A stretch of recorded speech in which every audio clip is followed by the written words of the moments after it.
a sacrifice, and you pour out your spirit, and I will open up inside. You are beautiful. You are a humble worker, skillful craftsmanship. You are pieced together like runway visions, and even when they don't understand your value, that doesn't make you anything less than a moving masterpiece. You are worth moving mountains for. And even when you run and you hide, you are worth doing it again for. You are worth prayer. Not 1, not 10, not a month until the Bible plan is over or your season has changed. You are worth a lifetime of prayer. You are worth tattered backs and bruised egos and surrendered pride and sorrowful cries. You are worth silver and gold and blood and love. And these are the things I wish I would have told Charles. See, when I was 19 years old, I was working at a summer camp teaching kids how to survive outdoors and make goals for the future. And I saw this group of boys beaming rocks at each other's heads, so I go over and I break it up and I pull one to the side. His name was Charles. And so I tried to explain to him how this behavior would keep him from reaching his future goals. So naturally I asked him, what are your future goals? He said, when I grow up, I want to go to the military so that I can die. And at that moment, I felt like I showed up on the first day of class and had a final exam thrown in my face, being tested on a lesson I know I never received. The knowledge I tried to retrieve from my memory bank proved non-existent.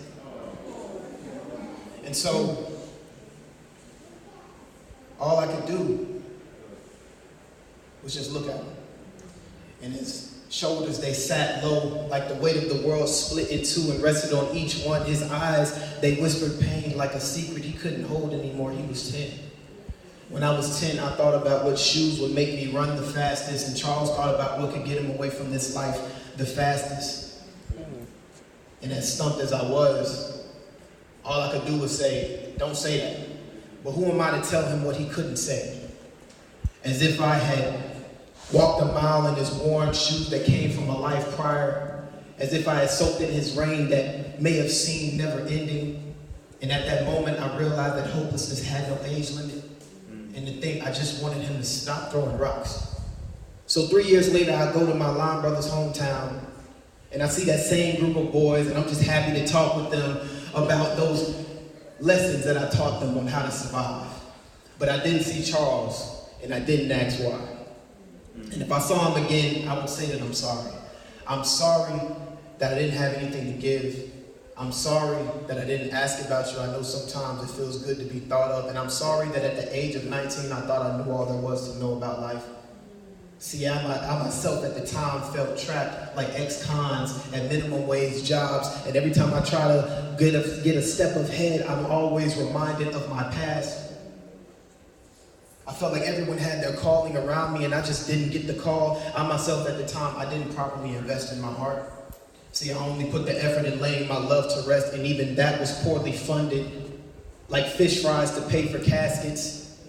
And it wouldn't be long before I do it again, so I keep the grease. I'm in need of life assurance. I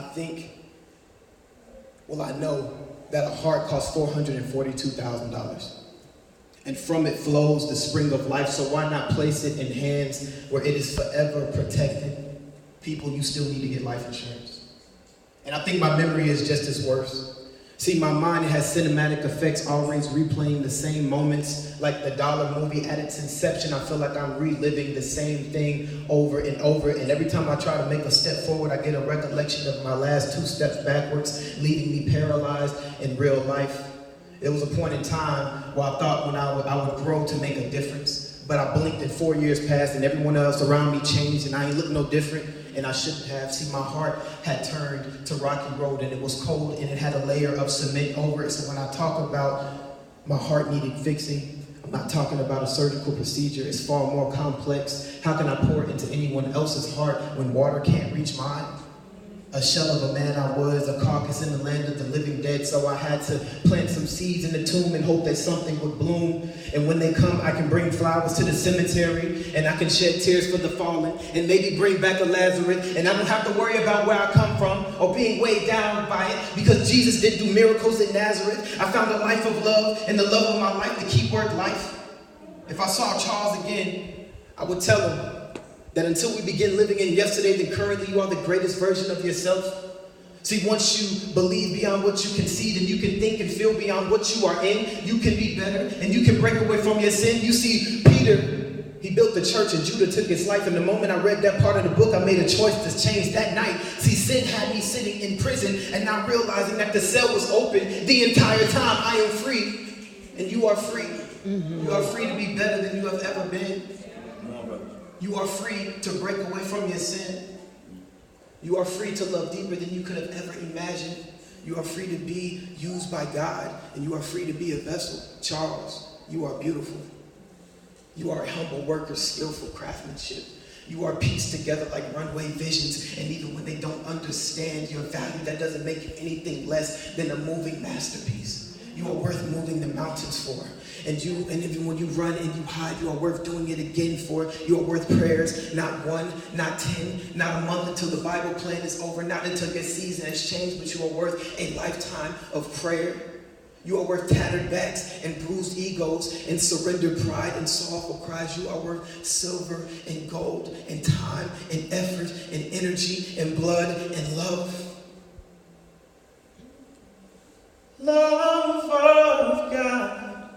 Overflow, permeate, hold my soul, fill me up, God, fill